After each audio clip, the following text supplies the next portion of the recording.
Bonjour, bienvenue dans la DEF. Aujourd'hui, on parle de la TMI, la tranche marginale d'imposition. Comment ça fonctionne? Il y a également beaucoup d'erreurs qui sont faites à ce sujet. On pense que quand on est dans une TMI à 30%, tous nos revenus sont imposés à 30%. C'est complètement faux et je vais vous l'expliquer dans cette vidéo.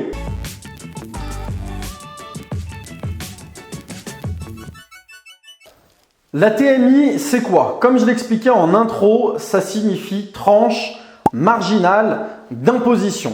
C'est le taux maximal d'imposition auquel vous êtes soumis en tant que personne physique. Quand vous gagnez de l'argent, eh bien, vous êtes imposé. On est en France, tous les revenus sont soumis à l'impôt, que ce soit impôt société, impôt sur le revenu, plus-value, etc. Bref, on est fiscalisé dans tous les sens, ce n'est pas un secret.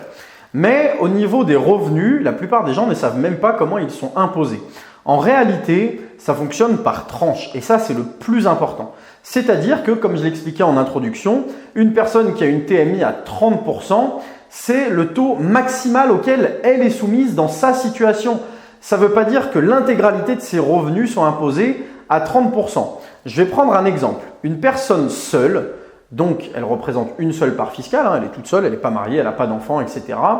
Eh bien, si elle gagne 50 000 euros, elle aura une TMI de 30%. Est-ce que ça veut dire qu'elle va payer 30% d'impôt sur ses 50 000 euros de revenus, soit 15 000 euros? Non, pas du tout. Ça veut simplement dire que les revenus qui excéderont, admettons qu'elle fasse un investissement locatif et qu'elle génère 10 000 euros de plus suite à cet investissement, elle va passer à 60 000. Les 10 000 euros supplémentaires seront imposés à 30%. Donc là, effectivement, il y aura 30% sur les 10 000 euros, mais pas sur l'intégralité des revenus. C'est aussi ça qui est assez hallucinant, c'est de voir des personnes qui disent « mais moi, j'ai pas envie de gagner plus parce que je vais changer de tranche ». Vous allez voir juste après, une fois que je vous aurai donné un exemple très concret, pourquoi cette réflexion elle est complètement stupide. Et ce n'est pas contre les personnes qui pensent ça, c'est simplement qu'on ne leur a jamais expliqué. Donc, s'il y a des personnes autour de vous qui vous ont fait la remarque à un moment donné, n'hésitez pas à leur envoyer cette vidéo. J'espère qu'ensuite, ils pourront mieux comprendre comment fonctionne l'imposition en France. Je vous l'ai dit, c'est des tranches. Il faut voir ça un petit peu comme des gobelets, par exemple. Chaque gobelet, c'est une tranche d'impôt sur le revenu. Il y a différentes tranches en France, 0%, 11%, 30%, 41% et 45%. Il y a 5 tranches. Donc, imaginez qu'il y ait 5 gobelets devant vous et que vous ayez une grosse carafe qui peut remplir potentiellement les 5 gobelets, voire plus. Qu'est-ce qu'on va faire? On va remplir le premier gobelet qui est la tranche à 0%. Dès que ce gobelet il est plein, seulement à ce moment-là, on va le mettre de côté et on va remplir le deuxième qui est la tranche à 11%. Une fois que celui-ci est plein, on le met de côté et on remplit la tranche à 30%, etc., etc. Mais ça veut dire quoi? Dans l'exemple de la personne qui gagne 50 000 euros par an et qui est toute seule, ça veut dire qu'on va d'abord remplir la première tranche à 0%, qui va de 0 euros de revenu jusqu'à environ 10 000 euros. Donc sur 10 000 euros, cette personne, elle ne paye pas d'impôt. Ensuite, on remplit la deuxième tranche qui va de 10 000 euros à environ 25 000 euros. Donc sur 15 000 euros, elle va payer 11% d'impôt. D'accord? Et ensuite seulement, on est dans la tranche à 30 de 25 000 euros de revenus jusqu'aux 50 000 de la personne. Ça veut dire quoi? Ça veut dire qu'elle va payer 30% sur 25 000 euros. La différence entre les 50 000 qu'elle gagne et les 25 000 qui sont le début de la tranche à 30%. Donc 30% sur 25 000, ça fait 7 500 euros.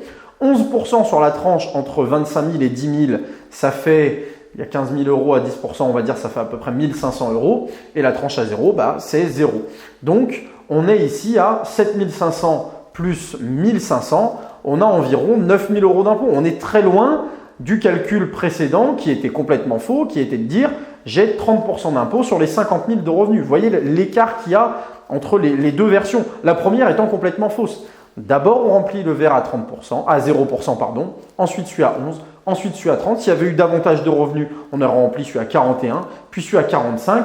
Mais voilà, c'est vraiment comme ça qu'il faut voir les choses. C'est pas j'ai une tranche d'impôt, une tranche marginale d'impôt à 30%, je paye 30% sur l'intégralité de mes revenus. Ce qui me permet de revenir sur cette affirmation qui est complètement fausse et qu'ont la plupart des gens de dire si je gagne plus, je vais changer de tranche, donc j'ai aucun intérêt.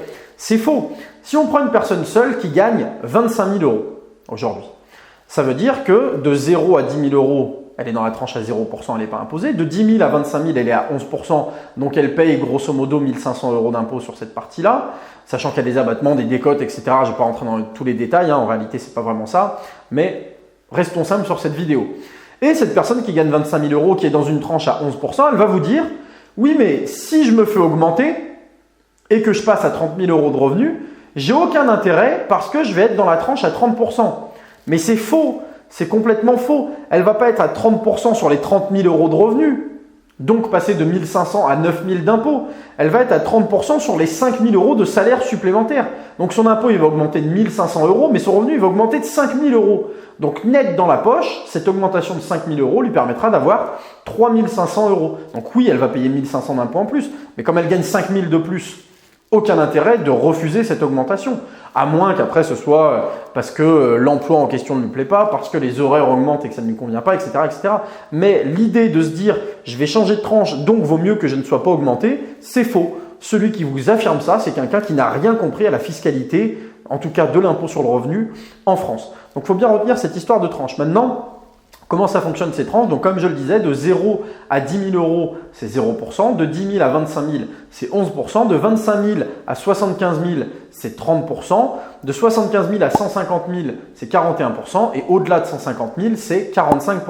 Alors, pour les puristes, ceux qui ont le Code général des impôts en tête et qui se mettent à jour chaque année, je vois déjà les commentaires en train de me dire c'est pas vrai, c'est pas ça les montants. En réalité, c'est pas des chiffres ronds. C'est 9 200 et des poussières. C'est 25 387. Enfin bref, en fait, ces chiffres-là, ça sert à rien de les retenir parce que tous les ans, ils changent. Donc, gardez en tête des proportions approximatives. Ça vous donnera déjà une bonne idée des seuils et des plafonds pour les différentes tranches. J'ai arrondi à 0, à 10 000, à 25 000, à 75 000 et à 150 000. En réalité, c'est des chiffres qui sont pas du tout ronds. C'est plutôt 151 000 et des poussières, 75 000 et des poussières. Bref, on s'en fout. L'idée, c'est que vous ayez compris le mécanisme. Voilà, et d'éviter d'avoir des commentaires de personnes qui me disent « oui, mais les montants, machin, c'est pas exactement ça ». Je le sais, mais je m'amuse pas à les apprendre par cœur chaque année. Évidemment, ça c'est pour le fonctionnement des tranches. Ensuite, il y a une autre info à prendre en compte, c'est que la composition du foyer fiscal va avoir un impact là-dessus. J'ai pris l'exemple d'une personne tout à l'heure qui gagne 50 000 euros, qui est toute seule, et du coup, elle est dans une tranche à 30%. Mais si on avait eu un couple qui gagne 50 000 euros, là, on n'a pas une part fiscale, mais on en a deux. Du coup, qu'est-ce qu'on aurait fait? On aurait divisé 50 000 par 2, ce qui nous donne 25 000 euros. Et à ce moment-là, on aurait été dans une tranche marginale d'imposition à 11%, parce qu'on est entre 10 000 et 25 000. Vous voyez l'idée? Donc, il y a tous ces mécanismes à intégrer. Est-ce que je suis seul? Est-ce que je suis marié, pacsé, en concubinage? Est-ce que j'ai un enfant, deux enfants en garde alternée? Tout ça, ça a un impact sur ce qu'on appelle le quotient familial. Et une fois que vous l'avez déterminé, on en arrive au but de cette vidéo qui est d'expliquer les tranches marginales d'imposition. J'espère d'ailleurs que c'était suffisamment clair et précis à ce sujet. Si ce n'était pas le cas, n'hésitez pas à me le dire dans les commentaires, je reviendrai dessus avec plaisir. Likez la vidéo, partagez-la, abonnez-vous à la chaîne pour ne rien rater des vidéos qui suivront. Moi, d'ici là, je vous dis à très vite pour une prochaine vidéo. Ciao!